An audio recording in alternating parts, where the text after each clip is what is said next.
നമ്മുടെ സ്വന്തം തലച്ചോറ് ശരിക്കും എന്താ കാട്ടിക്കൂട്ടുന്നതെന്ന് നിങ്ങൾ എപ്പോഴെങ്കിലും ചിന്തിച്ചിട്ടുണ്ടോ? ശരി, നമ്മുടെ ചിന്തകൾക്ക് പിന്നിലുള്ള രഹസ്യങ്ങളിലേക്കും മൈൻഡ്സെറ്റിന്റെ പവറിലേക്കും വെളിച്ചം വീശുന്ന ഈ പുതിയൊരു വിശകലനത്തിലേക്ക് എല്ലാവർക്കും സ്വാഗതം. ഇന്ന് നമ്മൾ നോക്കാൻ പോകുന്നത് നമ്മുടെയൊക്കെ തലച്ചോറിന്റെ പ്രവർത്തനങ്ങളെക്കുറിച്ചുള്ള ശരിക്കും അത്ഭുതപ്പെടുത്തുന്നൊരു കാര്യമാണ്. സത്യത്തിൽ രാവിലെ എഴുന്നേൽക്കുന്നത് മുതൽ രാത്രി ഉറങ്ങുന്നതുവരെ നമ്മൾ എന്തൊക്കെയാണിങ്ങനെ ചിന്തിച്ചു കൂട്ടുന്നതെന്ന് നിങ്ങൾക്ക് വല്ല പിടിയുമുണ്ടോ? ഇങ്ങനൊരു ചോദ്യം കേൾക്കുമ്പോൾ വളരെ നിസ്സാരമായി തോന്നാം, അല്ലേ? പക്ഷേ ഇതിന്റെ ഉത്തരം നിങ്ങളെ ശരിക്കും ഞെട്ടിക്കും. 60,000, അതെ, നിങ്ങൾ കേട്ടത് 100% ശരിയാണ്. 60,000 ചിന്തകളാണ് ഒരു ശരാശരി മനുഷ്യന്റെ തലച്ചോറ് ഒരൊറ്റ ദിവസം കൊണ്ട് മാത്രം സൃഷ്ടിക്കുന്നത്. ഒന്ന് ആലോചിച്ചു നോക്കിയേ, വിശ്വസിക്കാൻ പോലും അരുതാത്ത അത്രയും വലിയൊരു സംഖ്യയാണത്. നമ്മൾ പോലും അറിയാതെ ഒരു വലിയ ഫാക്ടറിയിൽ സാധനങ്ങൾ ഉണ്ടാക്കുന്ന പോലെ ഓരോ നിമിഷവും നമ്മുടെ ഉള്ളിലിങ്ങനെ ചിന്തകൾ ജനിച്ചുകൊണ്ടേയിരിക്കുകയാണ്. പക്ഷേ ഇവിടെയാണ് ഏറ്റവും വലിയൊരു ട്വിസ്റ്റുള്ളത്.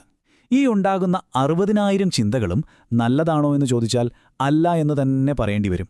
കാരണം ഇതിൽ ഭൂരിഭാഗവും വല്ലാത്ത നെഗറ്റീവ് ചിന്തകളായിരിക്കും. അത് നമ്മുടെ തെറ്റല്ല കേട്ടോ.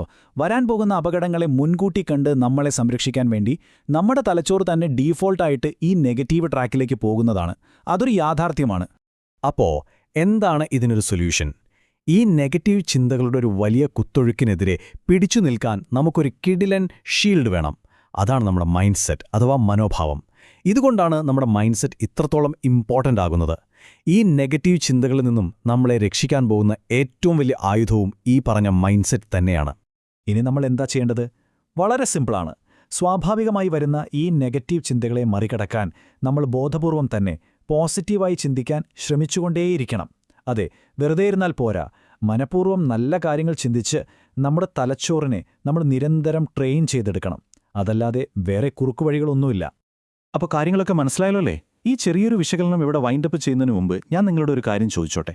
ഇന്ന് നിങ്ങളുടെ തലച്ചോറിലുണ്ടാകാൻ പോകുന്ന ആ 60,000 ചിന്തകളിൽ നിങ്ങളുടെ അടുത്ത ചിന്ത എന്തായിരിക്കും? അതൊരു നെഗറ്റീവ് തോട്ടായിരിക്കുമോ? അതോ നിങ്ങളത് ബോധപൂർവം ഒരു പോസിറ്റീവ് ചിന്തയാക്കി മാറ്റാൻ ശ്രമിക്കുമോ? എന്തായാലും ഒന്ന് ആലോചിച്ചു നോക്കൂ. കൂടുതൽ അറിവുകളുമായി മറ്റൊരു വിശകലനത്തിൽ കാണാം.